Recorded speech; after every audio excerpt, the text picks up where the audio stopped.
What's going on, guys and gals? How you guys doing? It's Tracy.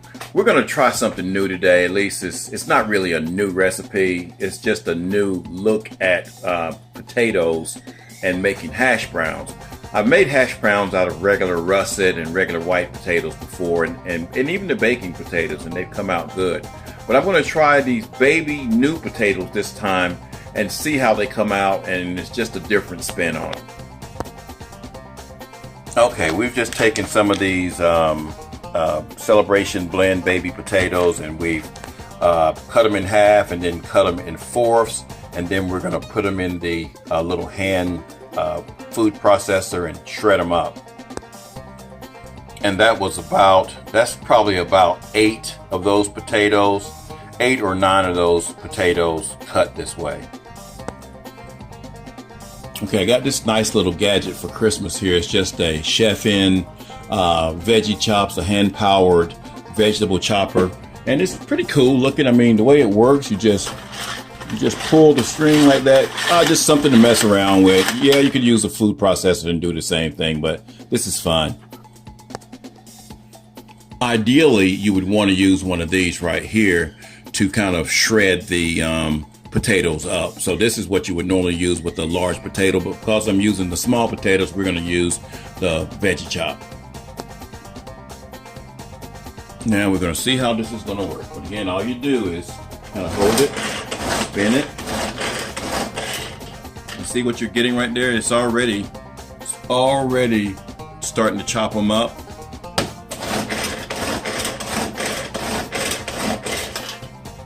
Okay, so we got them nice and chopped up, and that's just with about 3 or 4 spins right there, and it's already got it nice and chopped up. Maybe one more time, 2 more times, 3 more times.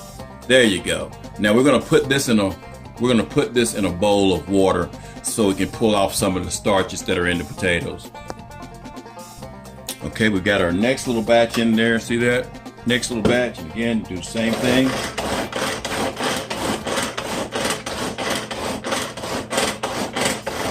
And I pulled it about 10 times or so. You just want to make sure you get all of the, and you don't want them too fine.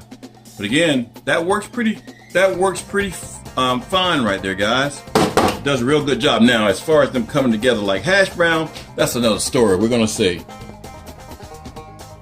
Okay, you see how cloudy that water is? That's some of the starches coming out of the potatoes. So we want to rinse these potatoes off till it's not starchy and the water runs clear. And what I'm going to do is I'm just going to take a strainer, and we're just going to pour it into a strainer and make it nice and clear.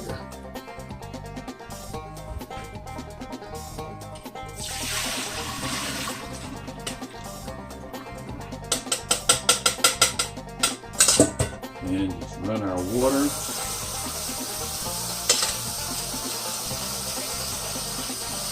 so that you don't have to keep on watching this, we'll come back when it's nice and clear.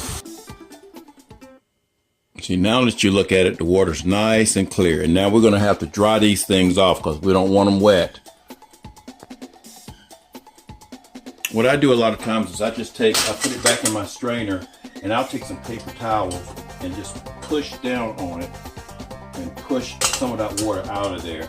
But we're going to have to lay them flat on a paper towel as well too, because we want it nice and dry when we get ready to put it into our frying pan. So we've got them laid out on a paper towel, and we're just going to put another paper towel on top of them and just get the rest of the moisture out of it. See the moisture still coming out of them? Now you could take a really clean towel as well too, or even some cloth, some of that cloth that you use to rinse the water out of food and things like that. I can't think of what cheesecloth. That's what we're talking about. But again, we just want them as dry as possible. All right, now once you get them nice and dry, you want to just kind of spin them around, just fluff them around somewhat so to get some air in between them. And then we're just gonna let that sit for about 5 minutes. But see, most of them are, it's not 100% dry, but it's dry enough. All right, now this is the important part right here. You gotta use plenty of oil. That is about 4 tablespoons of ghee, or you can use 4 tablespoons of coconut oil, or you can use butter. And you got to use that much so that you can get a nice little crispy crunch on the hash brown. Okay, and then we're going to add them to it. I don't know what this is going to come out like, guys. I really don't. Just kind of spread them.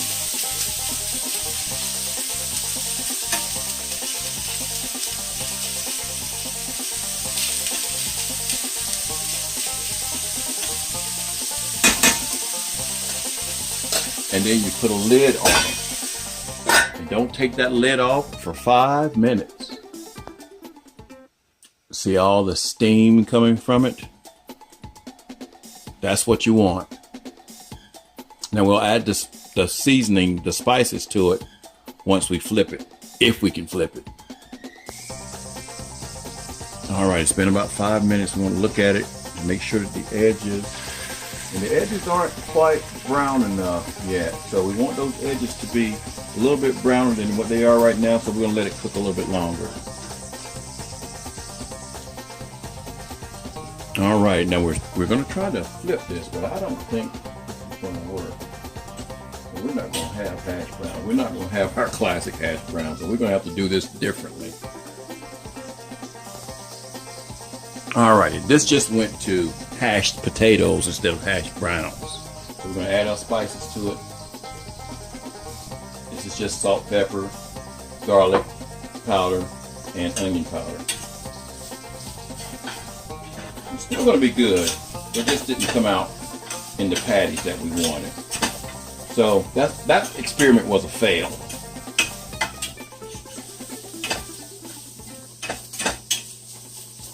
But I still think it's going to be good.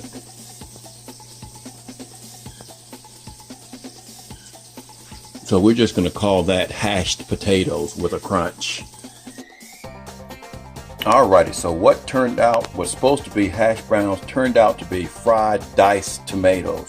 But you know what? They are delicious. They really are.